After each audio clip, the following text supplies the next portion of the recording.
Perhaps the Voynich Manuscript isn't just about discovering its secrets. It's about the journey of discovery itself. It reminds us of the vast unknown that still resides in our history and imagination, a puzzle urging us onward, closer to the horizon of truth, yet still infinitely far away.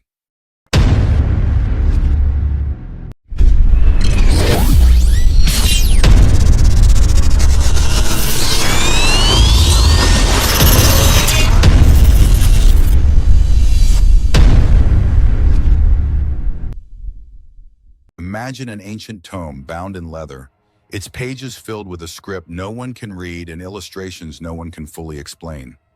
No, this isn't a story of sorcery. It's the tale of the Voynich Manuscript, a centuries-old mystery that continues to baffle scholars, cryptographers, and historians alike. Its story begins in 1912 when Wilfred Voynich, an antiquarian and book dealer, stumbled upon the manuscript in the dusty corners of a Jesuit library in Frascati, Italy.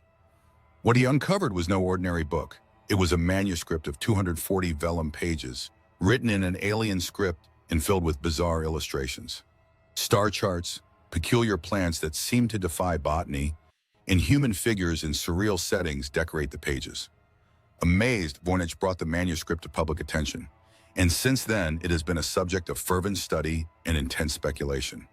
But despite over a century of attempts to decode its text, the Voynich manuscript refuses to yield its secrets. So let's break down the enigma. The manuscript itself is visually arresting. Written in a flowing script that appears structured and consistent, it has the air of an intelligible language. But here's the catch. No known language or cipher matches it. Linguists have scoured ancient alphabets. Cryptographers have tested encryption hypothesis after hypothesis, and historians have compared it to countless documents from the medieval era. But no breakthrough has ever emerged. The text is known simply as Voynichese, and its meaning remains elusive. The illustrations, rendered in green, brown, yellow, and blue ink, are equally baffling. Among the drawings are botanical images, seemingly of plants, that don't correspond to any species on Earth. Some resemble parts of real plants stitched together in impossible configurations. Then there are pages that detail sprawling geometric designs resembling star maps or astronomical diagrams. On other pages, rows of naked female figures bathe in odd-shaped tubs, interconnected by elaborate systems of pipes filled with flowing liquid.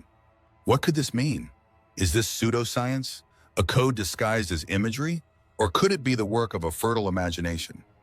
Carbon dating has placed the manuscript's creation in the early 15th century, between 1404 and 1438, but its origins remain unclear. Some theories trace it to Central Europe, possibly Renaissance Italy, while others pose more fantastical suggestions. Who wrote this enigmatic manuscript and why? Was it created by an isolated genius trying to document their thoughts in private code? Was it a hoax meant to deceive the learned minds of the era?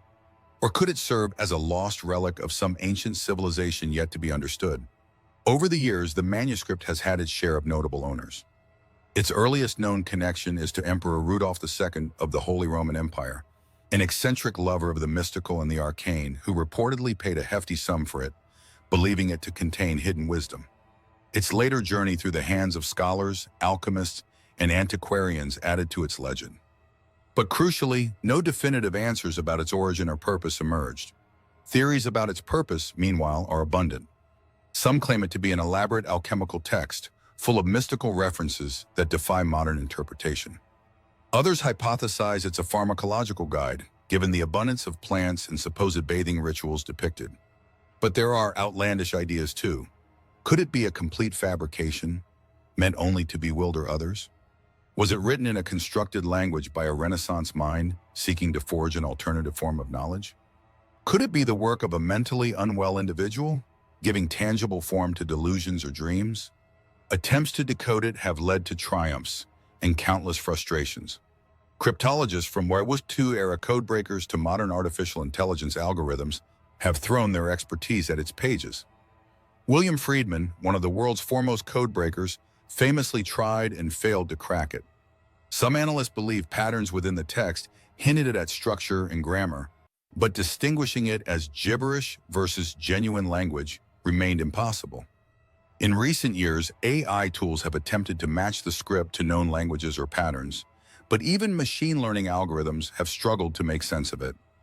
Lacking definitive answers, conspiracy theories have bloomed around the manuscript. Some call it a hoax. It's gibberish, a centuries-old prank, so impressive it's outlived its creator. Others suggest alien origin. Perhaps these are the thoughts of beings that walked the earth before recorded history. More scientific theories propose the manuscript may represent glossolalia, written babble, created without linguistic intent by someone either mentally ill or in a trance-like state. But none of these theories are provable. The untouchable nature of explanation only deepens its allure. Even the manuscript's physical qualities spark intrigue. The vellum on which it is written was made from calfskin, and the high cost of such material implies that whoever commissioned the text did not lack resources. Moreover, the handwriting is consistent throughout, as though one author penned all 240 pages. This consistency led scholars to believe the manuscript wasn't a product of simple madness. It suggests deliberation, effort, and purpose. But what purpose? In 2017, new research claimed the manuscript's text might encode Hebrew with the help of algorithm-based translation. This theory alleged that the manuscript's irregular language could be broken down into common Hebrew root words. Initial translations suggested references to plants and medicinal ideas, but the discovery remains hotly debated, with skeptics dismissing it as cherry-picking data points. More recently, some researchers have proposed that the manuscript might be medieval cipher practice, an encrypted text never meant to be decoded. But tests of every known cipher system, from substitution codes to polyalphabetic methods, still failed to crack the text. The illustrations add further complexity. While rudimentary plant drawings are understandable for medieval texts, similar themes appear in herbalist manuals from centuries prior. The Voynich Manuscript also ventures into mysticism. The interconnected female figures bathing in pools perplex historians. Some suggest it symbolizes medieval bathing practices, believed to cure ailments, while others see alchemical metaphors at play. These drawings blur the lines between scientific speculation and pure fantasy. Other pages feature celestial diagrams, moons, stars, and zodiac symbols, but they don't match conventional astronomy as understood in its time. So where did these symbols come from? Did their creator have knowledge ahead of their era, or were they inventing their own mythological universe? Again, we are left only to wonder.